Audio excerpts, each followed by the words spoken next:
this demo, I'd like to take a look at the problem reporting system that's a key feature of the PACT tool. We touched on it earlier when I was introducing the types of activities and data that was accessible at the project level. And lately, in the last bunch of demos, we've been looking at working at the item level, which is where we're at right now. We're in the hardware and software items list. And as you can see, we have problem reports that we can click on here. Before I click on this, though, let me just talk a little bit about the problem reporting process and flow that PACT supports.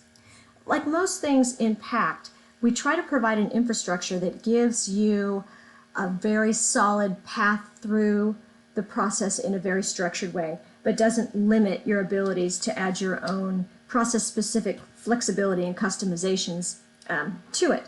So what we're showing here is sort of the ideal path through the PACT problem reporting flow. And I'll show this process in a minute. So someone in PACT wants to open a problem report. That's the originator. So they create a problem report. The initial status of that problem will be open.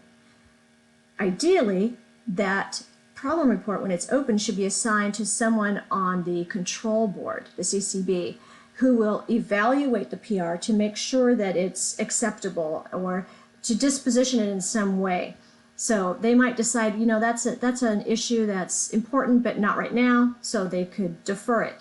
They might say, you know what, this sounds like a problem but it needs further investigation, so they would put it into that category. They might look at it and go, you know what, this is by design. It's not really a problem. This person just doesn't understand how this is supposed to work, so they might reject it. But usually the CCB board would say, okay, yeah, this is a real problem. Let's set it to the state of in work and assign it to an engineer to work on it. The engineer would work on the problem, implement a fix, and describe that corrective action in the PR itself, and change the state to implemented. They would then assign a verifier to verify it. So someone from the verification team would go in, read the problem report, see what was done, and go into the product and verify that the fix was made as per the information in the PR system. And if it wasn't, I mean, a lot of times things are fixed maybe part way, but if there's some aspect of it that's not completely done, the verifier could reset the status back to in work and send it back to the engineer to fix it. Or they could say, yes, it's been fully verified, and now I'm going to close this problem report. So that's the basic flow through the tool, and I'm going to show that here in a moment. So let's go back to our control board hardware item and click on problem reports and see what we see. So assigned to this specific hardware and software item, we can see that we've got 2 problem reports. And what's interesting is they're named 1 and 3. This is because at a project level, that's where the PRs really roll up to. So all of the hardware and software items that comprise that project, they'll all be creating PRs as needed, and they all roll up under the project. So the numbering might look disjoint, but when you go up to the project level, that you see that there's really another one, number 2. And we'll take a look at that in a moment here. So in this problem report list, we have 2 problem reports. The important information, again, in the columns, we have our problem report ID, which is basically just a number, the title, a description. If it applies to a specific hardware or software item, that will be listed here. If it's a project level PR, something that applies across all of the hardware and software items, then that will be, this would be left blank. You can see who opened it. You can say who's currently assigned to it. You can see the status. If it's something that's safety critical, you can give that an extra flag here, although the criticality is also part of the type, which we'll see here in a moment.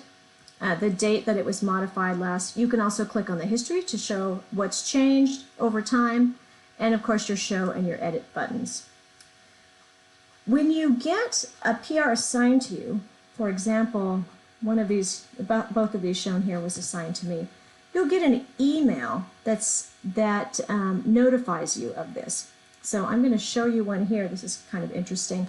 One thing to mention, I haven't mentioned this yet, but PACT, our tool, is actually developed in the PACT environment, and I am typically a verifier for a lot of the PRs that come through. So in this case, this is an actual PR that was identified for PACT. So the Process and Artifact Compliance Tool, ID 296, and there's a description here. There is a description of the PR, who it was opened by, was implemented, all these different information that's collected about the problem report itself, and then a fixed date.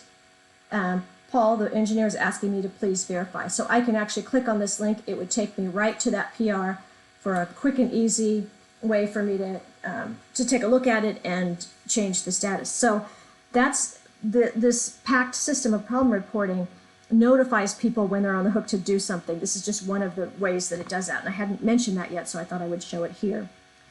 Okay, so we have a couple things that we can look at here. We can create a new problem report, which I will do in a minute. Like all data objects in the tool, you can export, you can import. Not quite sure why you'd want to do that, but perhaps you have a spreadsheet you've been keeping before you started using PACT, and you can suck them in using this format that you see here.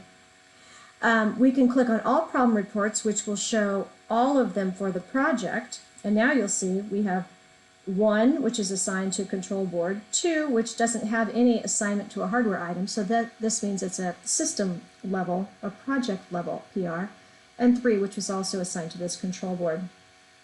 You can click on all the PRs that you opened.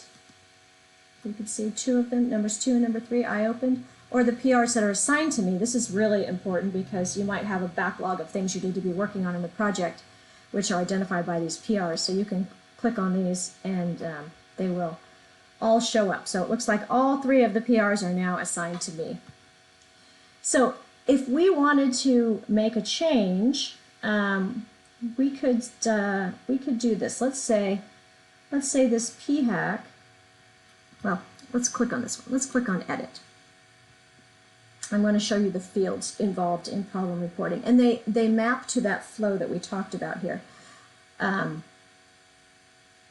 So we have this is problem report 1. I titled it, it's a PHAC PR1.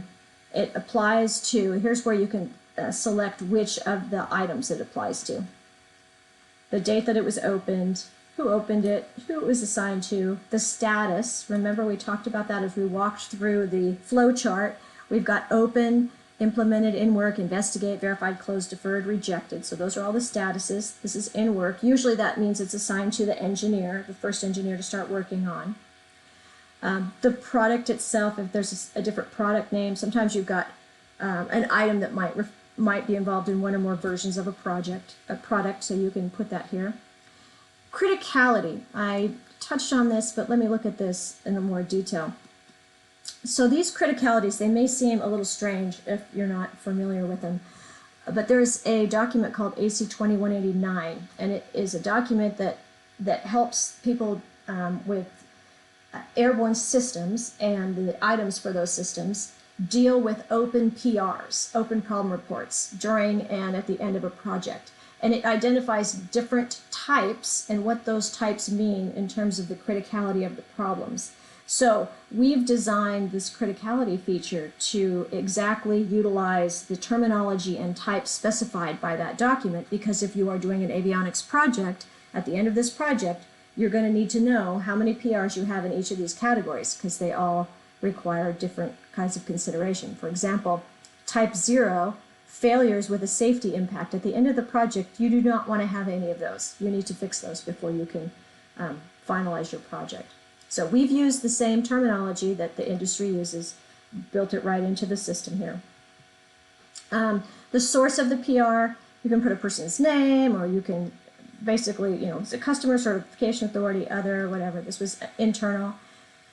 It's assigned to engineering as the discipline right now. So these are all fields, almost all of them except the grayed out ones, are ones that you can enter information in. You could put a little bit more of an information, let's just say on page 3 or something like that. So we'll update this here in a minute. Once it gets fixed, you can say when or where or how or what version it's fixed in, what was done to fix it, so that could be the corrective action. When you send it off to verification, that verifier will come here and say what it is that they verified and what they found. If the problem was noted in some kind of review or in a meeting, maybe you're reviewing code and you found a problem and you file a PR on it, you can put the meeting ID. This is up to the team to figure out how they want to do this. If it's a safety-related issue, you can check box it here, although the type 0 is definitely safety-related in terms of criticality. And if there's any files that are specific to this, you can add a file, you can manage those files, etc. So as you can see, let me do a quick update there. As you can see, the problem reporting system is pretty thorough and pretty robust.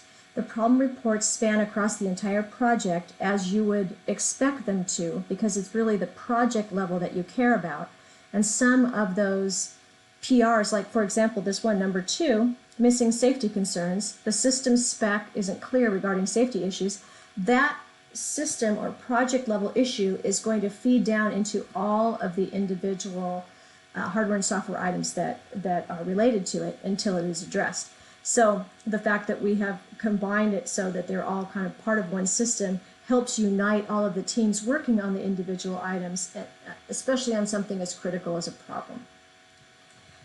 That is all I'm going to mention about problem reports. Problem reports do come up also in the context of reviews, which you'll see if you view the review mini demo as well, which I hope you do. Thank you very much.